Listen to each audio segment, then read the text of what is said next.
നമസ്കാരം എല്ലാ സുഹൃത്തുക്കൾക്കും ഒരിക്കൽ കൂടി ഫുട്ബോൾ കിക്ക് എന്ന യൂട്യൂബ് ചാനലിലേക്ക് വീണ്ടും സ്വാഗതം. അപ്പോൾ ഗൈസ്, കേരള ബ്ലാസ്റ്റേഴ്സിനെ കുറിച്ചും ഇന്ത്യൻ സൂപ്പർ ലീഗിനെ കുറിച്ചുമുള്ള ഏറ്റവും പുതിയ അപ്ഡേറ്റുകളാണ് ഇന്നത്തെ വീഡിയോയിലൂടെ നമ്മൾ നോക്കാൻ പോകുന്നത്. വീഡിയോയിലേക്ക് കടക്കും മുമ്പ് നിങ്ങൾ ഇതുവരെയായിട്ടും ചാനൽ സബ്സ്ക്രൈബ് ചെയ്യാതാണ് വീഡിയോ കണ്ടുകൊണ്ടിരിക്കുന്നെങ്കിൽ ദയവായി സബ്സ്ക്രൈബ് ചെയ്ത് വീഡിയോ കാണാൻ ശ്രമിക്കുക. അപ്പോൾ ഗൈസ്, നമുക്ക് ആദ്യത്തെ അപ്ഡേറ്റിലേക്ക് തന്നെ കടക്കാം. നിലവിൽ ഇന്ന് ISL 2 മത്സരങ്ങളാണ് അരങ്ങേറുന്നത്. ഇപ്പോൾ ഒരു മത്സരം തുടങ്ങി അവസാനിക്കുക തന്നെയാണ് ഇപ്പോൾ ചെയ്യുന്നത്.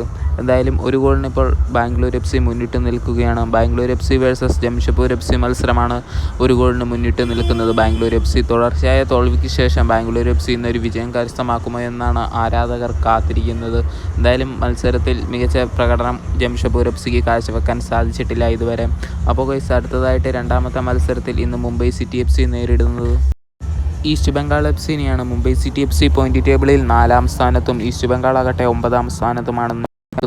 നമുക്കറിയാം, കരുത്തരായ ജോർജ് പെരേര ഡയസ് മുൻ കേരള ബ്ലാസ്റ്റേഴ്സ് താരമാണ്. ജോർജ് ഡയസ് പെരേര മികച്ച ഗോളടി വേട്ടക്കാരൻ തന്നെയാണ്. നിലവിൽ മുംബൈ സിറ്റി FCക്ക് വേണ്ടി മികച്ച പ്രകടനം തന്നെയാണ് ഡയസ് കാഴ്ചവെക്കുന്നത്. അതുകൊണ്ട് തന്നെ ഇന്നത്തെ മത്സരത്തിൽ ഏത് ടീം വിജയിക്കാനാണ് സാധ്യതയെന്ന് നിങ്ങൾ കമൻറ്റ് ബോക്സിൽ അറിയിക്കാൻ മറക്കരുത്. നമുക്കറിയാം, ക്ലിൻറ്റൺ സിൽവ മറുവശത്ത് ഈസ്റ്റ് ബംഗാൾ FCക്ക് വേണ്ടി മികച്ച താരമായിട്ടുണ്ട്. എന്തായാലും ഇന്നത്തെ മത്സരത്തിൽ കുറേ ഗോളുകൾ കാണാൻ സാധിക്കുമെന്ന് എന്തായാലും ഉറപ്പിക്കാം.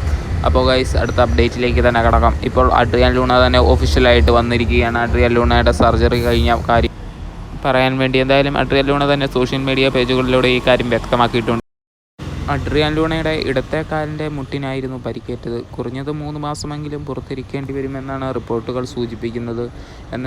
എന്നത്തേക്കാളും ശക്തമായി തന്നെ താൻ തിരികെ വരുമെന്നും സപ്പോർട്ട് ചെയ്തവർക്കെല്ലാം നന്ദി പറയുന്നുവെന്നും അഡ്രിയാൻ ലൂണ സോഷ്യൽ മീഡിയ പേജുകളിലൂടെ പറഞ്ഞിരിക്കുകയാണ്. എന്തായാലും അഡ്രിയാൻ ലൂണയുടെ പരിഹാരക്കാരനെ ഇപ്പോൾ കേരള ബ്ലാസ്റ്റേഴ്സ് കണ്ടെത്തിയിരിക്കുകയാണ്.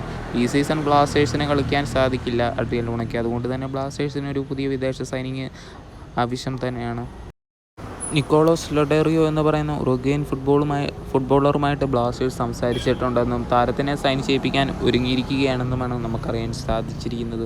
അങ്ങനെയാണെങ്കിൽ നിക്കോളാസിനെ അടുത്ത ദിവസം തന്നെ ബ്ലാസ്റ്റേഴ്സ് സൈൻ ചെയ്യുന്നതായിരിക്കും.